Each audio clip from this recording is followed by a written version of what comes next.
right now. Back to the show on FanStream Sports. All right, welcome back to the JP Peterson Show, brought to you by the great folks at Riveters, the official bar and grill of the JP Peterson Show. Head on over there. You're going to the Rays games this weekend. Got a couple days games, so they'll be open early for lunch. So you can head on over there. You can park there, go in, have a meal, and then head on over. Whether you're going to Uber or walk, you can walk there. It's less than a mile. Come on, man up. Riveters, great place to hang out. We love it there. And if you're planning an event, they have a nice event space there as well, with a big screen, very casual event space, but great for meetings, softball meetups, any type of stuff. Go on over to Riveters at Dale Mabry, North Dale Mabry, just north of 275, south of the stadium. All right, let's welcome in our good friend, Hillsborough County Commissioner, the ranking member of the Hillsborough County Commission, former Florida Gators second baseman, all-around great dude, Ken Hagan, joining us here. What's up, Ken? How are you? Hey, buddy. I'm doing well. Appreciate the kind words. And first thing I want to say is I love Riveters. I've gone there before four games. So easy to get to, in and out of the ballpark. But great place. I recommend Turkey Reuben. Turkey Reuben. Isn't the staff great? Don't you love the staff there? Yeah, it's great. No, I love it. Love it. All right, we're going to put that in a commercial, by the way. So thank you for that. Appreciate that endorsement as well. All right, it's been a big week, obviously, for the Rays. The letter of intent to sell the team to Patrick Zalupski, a Jacksonville builder, Dream Finders Home CEO, board of trustees of the University of Florida that you love so well. So I'm guessing you know this man. Have you met this man? Tell me what you know about Patrick Zalupski. Well, I have met Mr. Zalupski. It was several months ago at a Buccaneer game. Certainly, it was just a meet and greet. Candidly, we talked about University of Florida, not Rays purchase or anything like that. But I have met the gentleman. I look forward to getting with him again once the sale has been consummated. But very, very encouraged by the news this week. It's a great day, Tampa Bay, and looking forward to having the opportunity to sit down and work on an agreement for Tampa and Hillsborough County.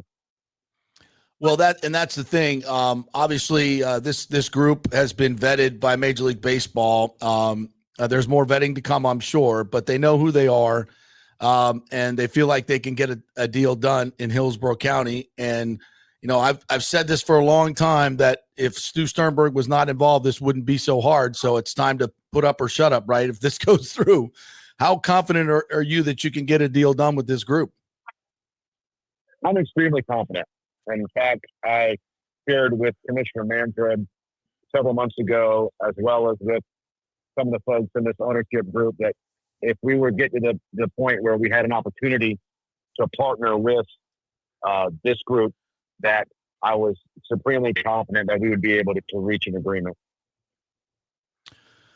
Well, what makes you so confident, if I can ask that?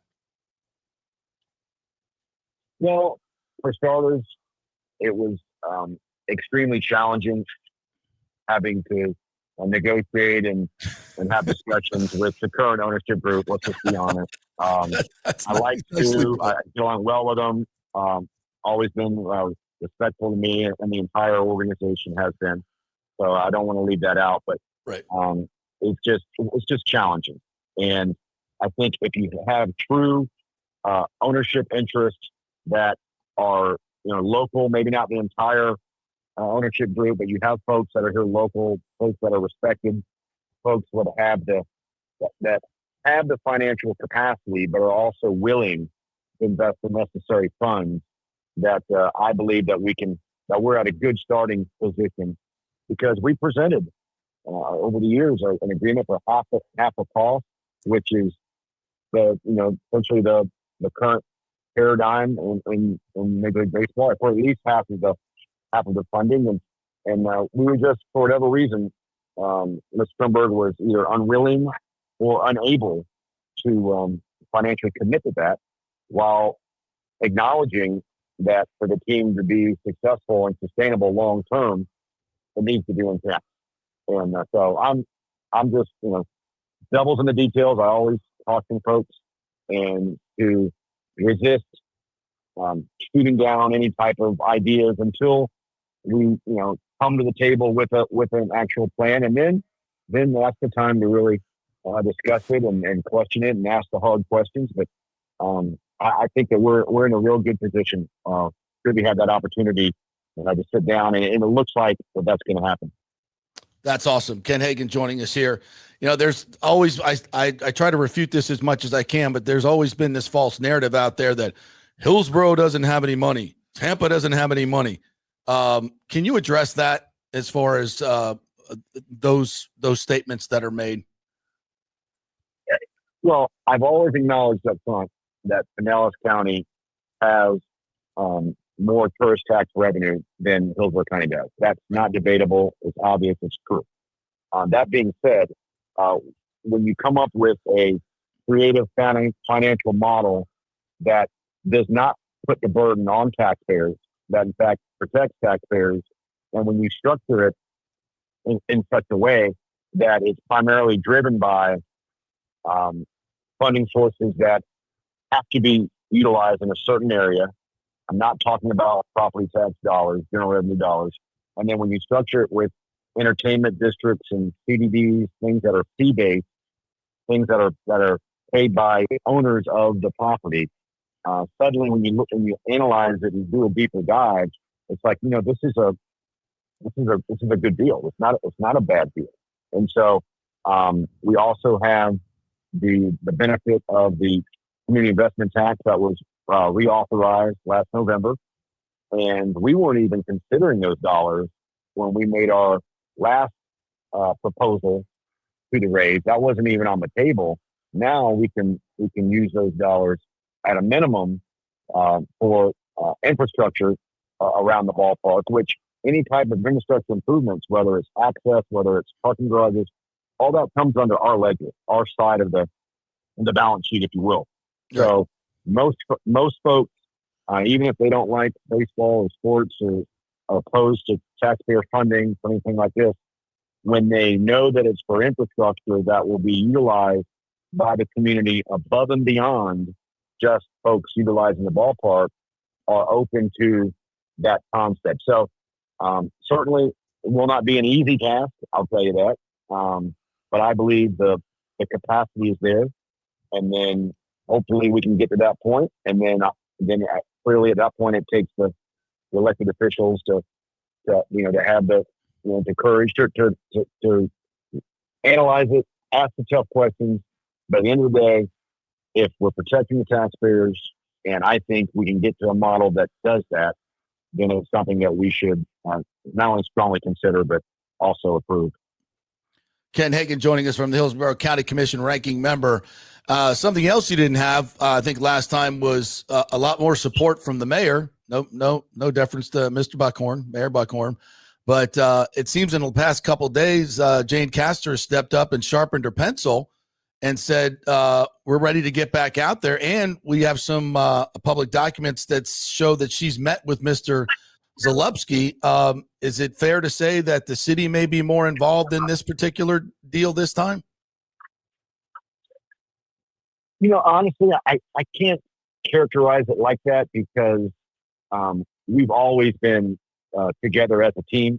And then when I first started doing my due diligence on this back in 2010, many months ago, I learned quickly on the importance of the city and county being on the same page. I heard nightmare stories after nightmare stories about Miami and issues that they had going down their ballpark efforts. And so I've always made it that our goal that this is going to be a team effort, city, county, sports authority, and Mayor Buckhorn was sitting at the table, Mayor Castor's been at the table, and we've had a couple of meetings over the last year just to ensure that we were all on the same page in anticipation of this day coming. And so I feel very good that when the time comes that we're going to sit down and hit the ground running. I'm sure we'll start with the last model that we discussed with the raise and then go from there. But again, we had things such as the CIT that was reauthorized that could potentially offer an additional funding source than what we had. So I think we're in very good position, and I'm I'm looking forward to having those discussions. All right, I recant my characterization of Mayor Buckhorn, for the record.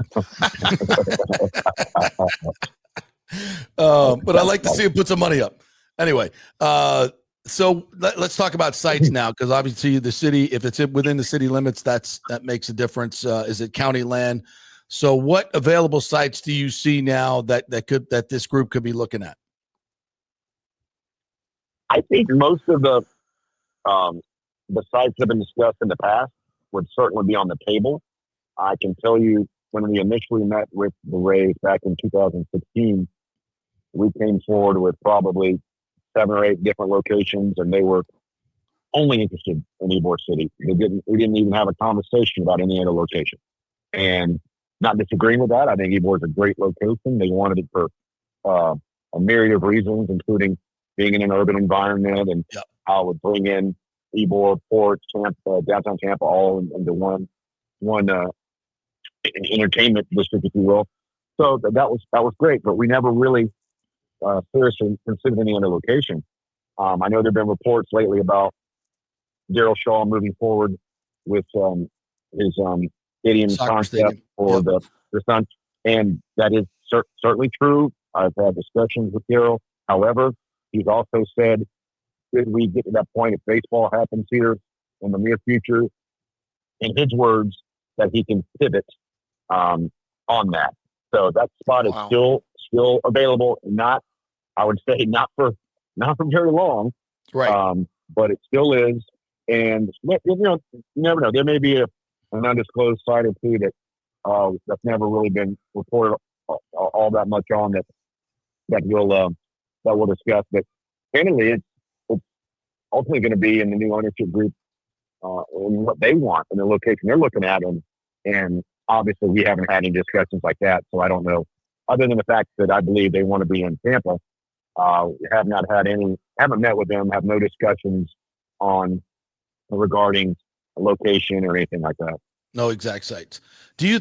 It's my opinion, just by talking to folks that are involved in this, and just reading the tea leaves, that St. Petersburg is not an option. It may be an option, a far-fetched one, but I don't think MLB wants it there. I don't think they've ever wanted it there. No disrespect to St. Pete, but people are still seem to be clinging that St. Pete is going to come back with this new ownership group. May look at the revised deal in St. Pete. Do you think that's viable? I mean, it's certainly viable. It is an option, but I feel very confident it's not a preferred option, right, for Major League Baseball and for this new ownership group. And my hat's off to Mayor Welch.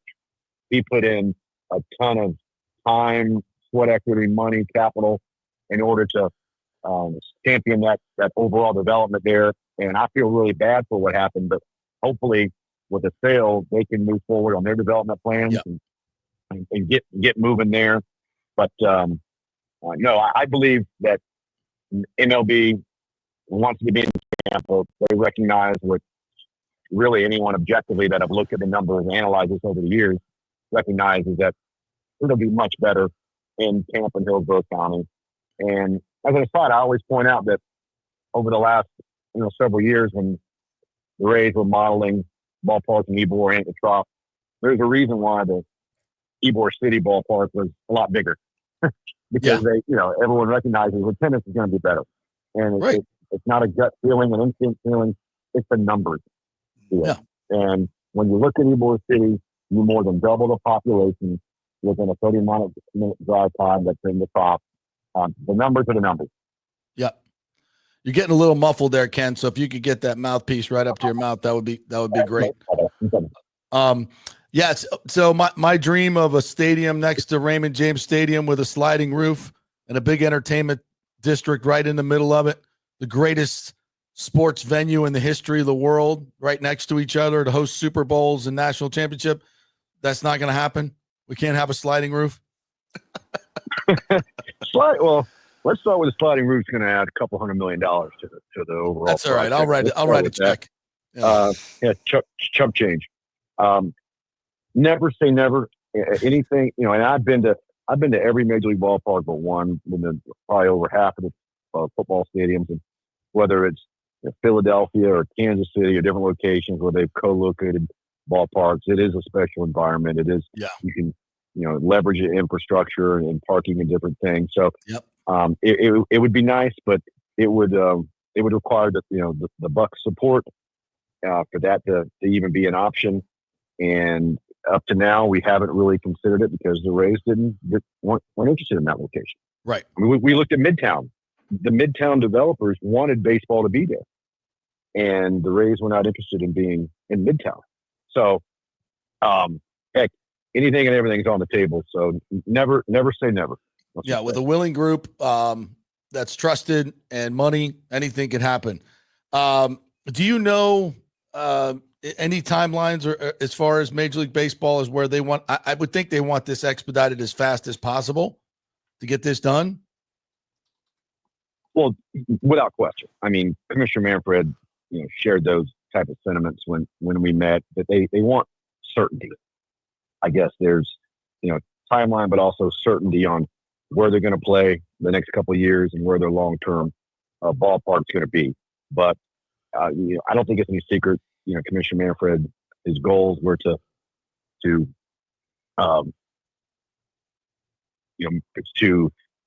solve the Oakland crisis, the Tampa Bay crisis, and then they want to consider expansion.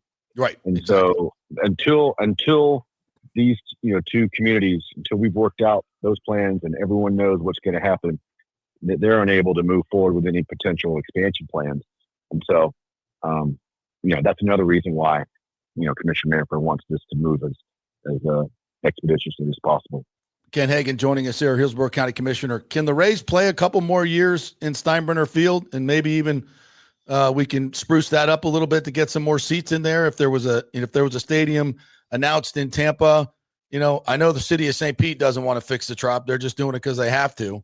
But is that a done deal that they're going back to the Trop? Could they play longer in Steinbrenner Field? I guess theoretically they could. However, we've already asked the Steinbrenners and the Yankees for a hell of a lot to get up to where we are right now. Right. Hillsborough County owns that ballpark, but end of the day, this was the Yankees' call, Yankees' decision. They've been incredible partners. Yep. They agreed to allow them to play there, and they're truly team players. And I really don't think that they want to extend this indefinitely. Do I think there's a high likelihood they start the season at Steinbrenner next year? Yes, I do, because I seriously doubt they're going to complete the repairs at the Trop by opening day of 26th. That being said, I think they're feeling their thoughts are the worst case scenario. They start there and then transition over back to the Trop. But heck, again, never say never. All right. Last thing for you, partner. A good friend, Paul Wilson, is coming on later on in the show. And I did not know that your daughter, Elizabeth, is also a movie star and that she played in a movie with the great Paul Wilson. And by the way, for all of you who think Ken's just about baseball, he's also created the Tampa Hillsborough Film Commission that has made it way easier to film things in Hillsborough County. And we're getting a lot more business in that. So great job with that as well. But congrats to having a superstar daughter, not only play softball, but is a movie star. I didn't know that. Oh man, you just gave me chills. I appreciate that very much. No, I'm very proud of. I'm very proud of. Most things I get talked about are sports and the parks and recreation, those things that I am passionate about. But I'm also proud that created our film commission and a couple of performing arts centers and things like that. But yeah, it's a great movie. She's been in a couple of movies. She's got an IMDb page. How about that? Wow. Nothing too sophisticated, but been in a couple. Had a few one-liners and. It's exciting. It's neat. And what most folks, we can talk about this another time, but most folks don't understand, that industry is extremely highly paid. It's like 3 quarters above the average wages for any occupation in the state. So it's big business. And so, yeah, I'm very proud of it. But thanks for mentioning that. Well, you're doing a lot for Hillsborough and Tampa proper. So let's get this thing past the finish line, brother. And we are going to celebrate with a very, very large beer somewhere. I'll tell you that. There will be several of those. And once again, I've said it before, but I just want to thank you for over the years for fighting the good fight for your vigilance. You've taken a hell of a lot of arrows, just like I have, but it's a fight. It's a fight worth having, and I appreciate you doing that. Absolutely, Ken. Thank you, buddy. Appreciate it. We'll see you soon. Okay, anytime. Take care. Thanks, Ken. Great Ken Hagan right there. Yes, we have taken our arrows. Just look at the comments, but mostly positive. Honestly, Still taking them today. You're taking them. Yeah, I listen. 90% of it's positive. Probably more than that. Yeah. So I'll, because people know my heart's in the right place. I'm not grandstanding.